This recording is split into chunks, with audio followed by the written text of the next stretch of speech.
Hello friends, Bangla job express YouTube চ্যানেলে তোমাদের সকলকে জানাই স্বাগত।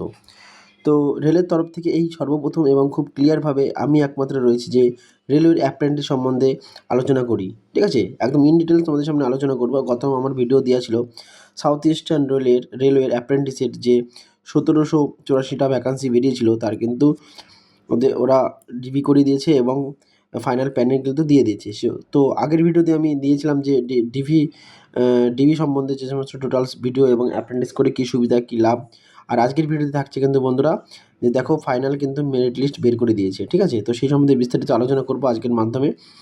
তোমরা দেখতে থাকো, ভিডিওটা স্কিপ না করে। আজকের ভিডিওতে সম্পূর্ণ ডিটেলস থাকবে এবং যারা ইন্টারেস্টেড তারা অবশ্যই কোনো কনফিউশন হলে আমাকে কমেন্ট সেকশনে বলতে পারো। আমি তোমাদের কনফিউশন কিন্তু একদম ক্লিয়ারভাবে সমাধান করার চেষ্টা করব। ঠিক আছে, তো দেখো সাউথ ইস্টার্ন রেলওয়ে আরআরসি, ঠিক আছে, এখানে যে যারা অ্যাপ্লাই করেছিলে, ঠিক আছে, যে অ্যাপ্রেন্টিসের জন্য সাউথ ইস্টার্ন রেলওয়ের, তার কিন্তু মেরিট লিস্ট অলরেডি বেরিয়ে গেছে। মেরিট লিস্ট অর্থাৎ প্রফেশনাল লিস্ট। দেখো, professional list of candidate short listed for training under act apprenticeship in এসিয়ার অফ ইয়ার 2025-6, মানে 2025 সালের ডিসেম্বর মাসে কিন্তু এর অ্যাপ্লাই শুরু হয়।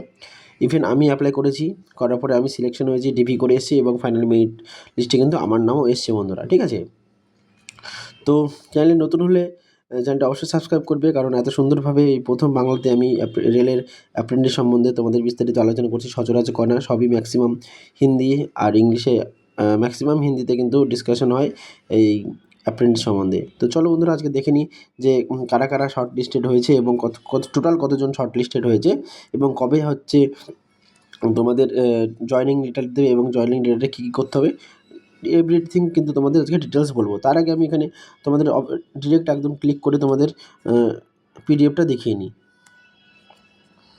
সাউথ ইস্টার্ন রেলওয়ে দেখো,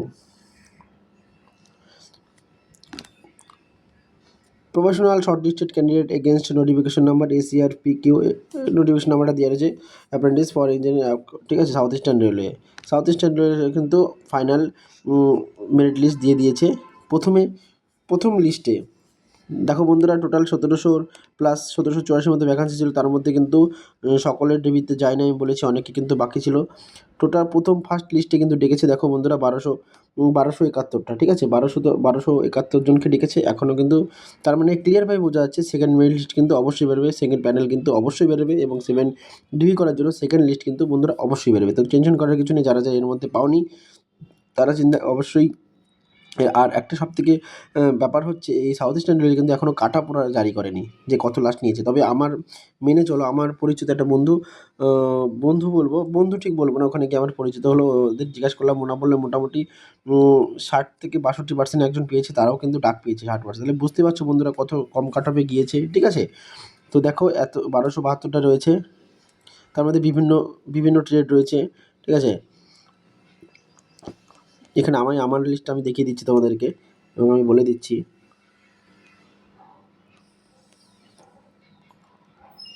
এই দেখো, এটা হচ্ছে আমার নাম, 873 নম্বরে রয়েছে, 873 নম্বরে রয়েছে।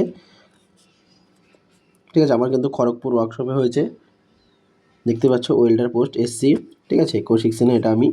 তো আমার সাথে আরও দুটো ছেলে রয়েছে পরিচিত, এদের নাম এখানে রয়েছে, তন্ময় দাস, রাজীব। ঠিক আছে, এরা কিন্তু সব ওয়েল্ডারে পেয়েছে, গত দিনে কিন্তু এসে পরিচয়। তো বন্ধুরা, যারা লিস্টেড হয়ে গেছো বা এখানের মধ্যে লিস্টের নাম রয়েছে, তারা কিন্তু একদম রেডি হয়ে যাও। খুব শিগগিরই কিন্তু তোমাদের জয়েনিং লেটার ঢুকবে, এই মাসের মধ্যেই হয়তো ঢোকার সম্ভাবনা 95% রয়েছে। ঠিক আছে, গতবারের অর্থাৎ 2024-25 যে রিক্রুটমেন্ট হয়েছিল তার ডিবি হওয়ার ডিবি হওয়ার অনেক দিন পরে, প্রায় 1 মাস পরে কিন্তু মেরিট লিস্ট দিয়েছিল। কিন্তু এই বছর কিন্তু ডিবি হওয়ার 15 দিন পরে, 15 থেকে 20 দিনের মধ্যেই কিন্তু বন্ধুরা ফাইনাল প্যানেল দিয়ে দিয়েছে। অর্থাৎ বোঝা যাচ্ছে যে এই মাসের মধ্যেই কিন্তু তোমাদের জয়েনিং লেটার দেওয়ার সম্ভাবনা রয়েছে।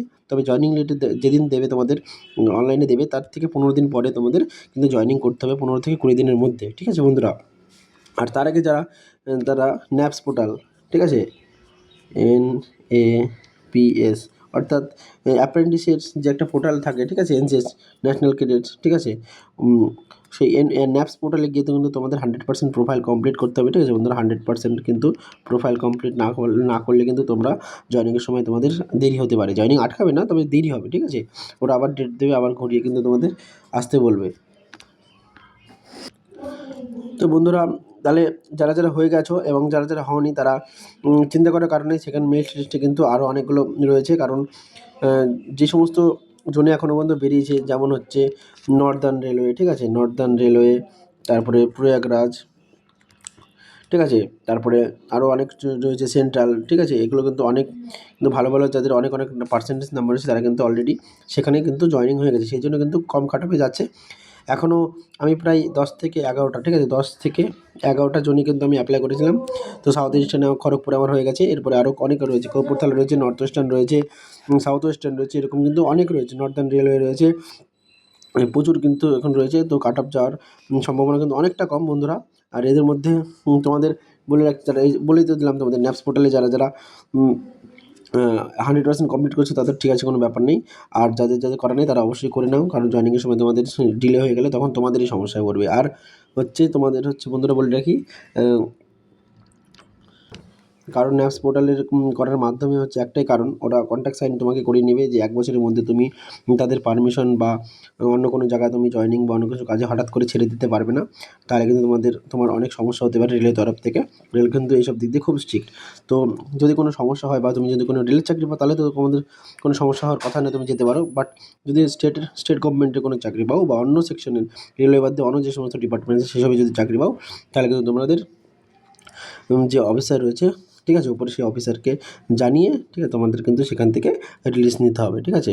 সেটা কিন্তু একদম অফিসিয়ালভাবেই নিতে হবে, নাহলে কিন্তু তোমরা এখান থেকে অন্য জায়গায় জয়েন করতে পারবে না। তো বন্ধুরা, আই হোপ ক্লিয়ার হয়ে গেছো। খুব শিগগিরই কিন্তু তোমাদের নোটিফিকেশন, অর্থাৎ জয়েনিং লেটারের নোটিফিকেশন কিন্তু বেরোতে চলেছে, খুব শিগগিরই বেরিয়ে যাবে। 10 থেকে 15 দিনের মধ্যে তোমরা হাত পেয়ে যাবে। এটা মাঝে মধ্যে ফলো করবে, আর বেরোলে তো আমি অবশ্যই তোমাদের আপডেট দিয়ে দেবো।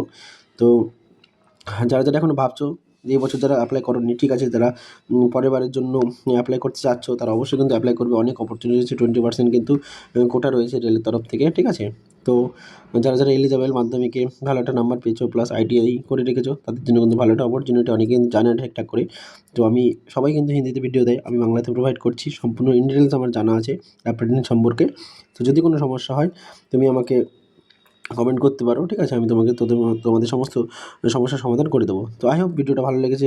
ভালো লাগলে লাইক কমেন্ট শেয়ার অবশ্যই করবে, চ্যানেল নতুন হলে অবশ্যই সাবস্ক্রাইব করবে। তোমাদের ভালোবাসা সাপোর্টে আমি আরও সামনে আরও ইনফরমেটিভ ভিডিও দেওয়ার চেষ্টা করব। আজকের মতো এখানেই শেষ করছি, দেখা হচ্ছে নেক্সট ভিডিওতে। জয় হিন্দ, বন্দে মাতরম।